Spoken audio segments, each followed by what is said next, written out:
What's going on, college football fans? Welcome to the Columbus Wired postgame recap. I'm Andy Evans, and I, I, I'm, I, I'm so shocked. I don't even know what to say right now. I think I might be just as shocked as some of you out there in Buckeye Nation are. Probably not everybody. Some of you may have expected what we just saw here in Ohio Stadium between the 6th-ranked and 8th-seeded Ohio State Buckeyes, who welcomed in the 7th-rated and 9th-seeded Tennessee Volunteers for an 8-9 matchup in the first-ever 12-team FBS playoff. And the Buckeyes are going to get their rematch against Oregon in the Rose Bowl on New Year's Day because they just got done trouncing the Tennessee Volunteers by a final score of 42-17. And I'll be honest with you folks, seriously, I was not expecting this. I was absolutely not expecting Ohio State to come out and play the way they did. This was the Ohio State that we saw Ryan Day take into the Sugar Bowl against Clemson in 2020. This was the Ohio State that we saw him take into the Peach Bowl against Georgia 2 years ago. This was an Ohio State team that was focused, they were ready, and they were just absolutely seething and foaming at the mouth to get some retribution against how they played in their last game here in Ohio Stadium against you-know-who, that team up north. Complete domination. Let's just go over some of these stats. Listen to this. 473 total yards for Ohio State, 256 for the Volunteers. That is a season high allowed by Tennessee's defense and a season low for Tennessee's 9th-rated overall offense. Excuse me, I believe they were actually 8th overall. They were 9th running the football tonight. The Volunteers did end up with 152 yards on the ground, 104 through the air. Ohio State, 317 passing yards, 156 on the ground. Will Howard, your boy, now with his 7th game with a completion percentage of 80% or better. 24 of 29 tonight. 311 yards, 2 touchdowns, 83% of his passes complete. He did have an interception there in the second quarter. May have been a little questionable, I know. I mean, dude's foot for Tennessee kind of tippy-toed the end zone. Could have also been maybe some pass interference called on that play. But as it stood, the interception stood. The Volunteers then moved down the field and were able to get a field goal off of that interception. But at that point, it was already 21-0 Ohio State. First quarter, all Buckeyes. Their first 3 drives of the game ended up in touchdowns, whereas Tennessee's first 3 drives all ended with punts. However, that second quarter, things got a little weird. Tennessee kind of started getting some momentum because that interception, really lent them some momentum there in the second quarter. They go down, they get the field goal. Then Ohio State's next possession, 3 and out. Then Tennessee answered back with a touchdown. Then Ohio State there near the end of the half, they call out Jaden Fielding for a 56-yard field goal with just a few seconds left, and it was well short. So they went into the locker room with a 21-10 lead. And a question asked to Ryan Day after the game, how was he feeling about their performance after the first half, considering how dominant they were in that first quarter, being up 3 touchdowns, and then all of a sudden it shrank down to like an 11-point lead there, at the end of the first half. And he said, well, that we knew the first few minutes of the second half were going to be critical because Tennessee got the ball back to start the second half, and Ohio State stopped them. And then what did they do? They went right back down the field, marched their way down, and put another touchdown on the board to take a 28-10 lead. In fact, it was 42-10 going into the fourth quarter, and then Tennessee did have a late touchdown score for the 42-17 final. Nico Iama Leava, the redshirt freshman for the Vols, 14 of 31. 45% of his passes complete, 104 yards. By far his worst passing performance on the season. No touchdowns, didn't throw any picks. Peyton Lewis actually led the Volunteers with 10 carries for 77 yards. Nico himself, 20 carries in this game for 47 yards, and he did have both of their touchdowns on the ground.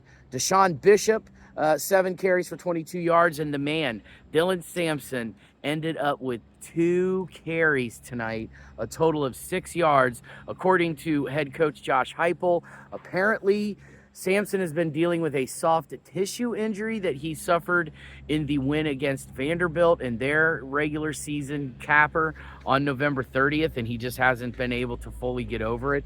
And so Dylan Sampson, who came into this game averaging like 123 yards a game. He had like over 1,400 yards and 22 touchdowns on the season.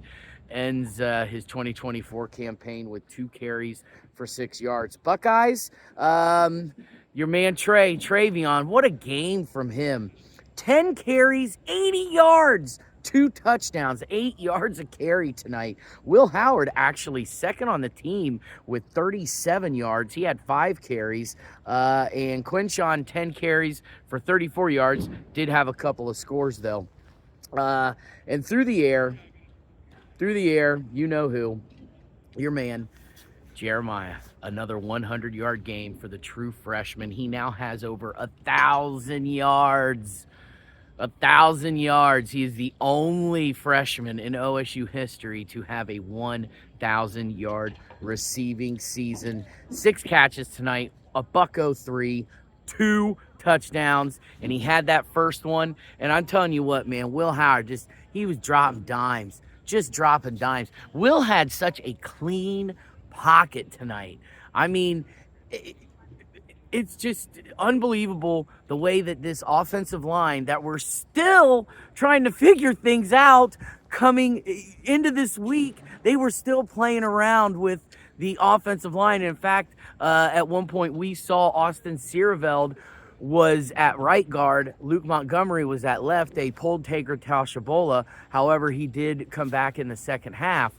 But this was an offensive line that Ohio State was still kind of trying to figure things out this week, and they did not allow a single sack. Wait, let me double check that. Let me see. Yeah, I know you should have this. Yeah, did not allow a single sack tonight. Just an absolutely great game by Will Howard. Jeremiah Smith, what a connection. And your boy Mech did not have any touchdown catches tonight. In fact, Jeremiah, of course, the 2 touchdown catches, he had the only 2, but 5 catches, 81 yards for the senior from Steilacoom, Washington. Travion and G. Scott, both with 4 catches apiece tonight. Travion, 54 receiving yards. G had 39. And Quinshawn, 2 catches, 9 yards. And then our boy Carnell, only a catch for 18 yards. But we would be remiss if we obviously didn't talk about the defense's effort tonight. Once again, holding Tennessee to a season-low 256 yards. 4 sacks tonight by the Buckeyes, and they had 6 tackles for loss, a total of 41 yards. Tennessee did have 7 tackles for loss as well, but only 11 yards total. So 7 TFLs for a total of 11 yards for the Volunteers. One thing, though, before I get to the defense that I am going to talk about real quick was a key to the game, I said, was 3rd down and 4th down, because Tennessee was the 4th best 3rd down defense in the country, and they were the number 1 rated 4th down defense in the entire FBS. Tonight, Ohio State was 1 for 1 on 4th down, 100%, and they were 4 for 9 on 3rd down, which doesn't sound like a great percentage, but considering Tennessee was like allowing 29% of teams to convert on 3rd down, and 4 divided by 9, I mean, that's a little better than 40%, right? So take that for what it's worth. But defensively, Jack Sawyer, JT Tuimoloau, Lathan Ransom, Sonny Styles, Cody Simon. My goodness, Cody, 12 tackles tonight for the fifth-year senior and captain. He also had a pass breakup. JT, 8 tackles, 2.5 tackles for loss, 2 of those being sacks. Caleb Downs, can't forget about our first-team All-American and Bednarik and Thorpe Award finalist, right? Caleb, 7 tackles tonight. Sonny Styles, Lathan, Jack, all with 5 apiece. Jack, 1.5 for loss, which were all sacks. And he also had 2 pass breakups. Lathan had a tackle for loss tonight. Ty Hamilton, 4 tackles, including half a sack. And then Tyleek Williams teamed up, I believe, with JT on one of those sacks. He had 3 tackles tonight. Just an overall dominant performance by the Buckeyes, who, like I said, are now moving on to take on the number 1 and only undefeated team left in the entire FBS, Oregon Ducks. New Year's Day, 5 o'clock, Pasadena, Rose Bowl, a classic Big Ten, Pac-12 matchup that, of course, is going to be a rematch between 2 Big Ten teams because, as we all know, Oregon is now in the Big Ten. How weird is that? And one last thing I'm going to drop here, and then I'm getting the heck out of here because it is after 1 o'clock. In fact, it is officially 1:20 in the morning right now. And I tell you what, it's kind of weird, though, man. This stadium is lit up. I've never seen the stadium lit up this long after the game. But it's late. It's cold. But a hell of a day to be a Buckeye fan, because not only did Ohio State get technically their 4th ever postseason win against an SEC football team, really only 2. I don't count those 2 grandfathered wins that they had against Texas A&M in the 87 Cotton Bowl and the 99 Sugar Bowl. So tonight, technically, I will say that this was their 2nd ever win against an SEC team in the postseason.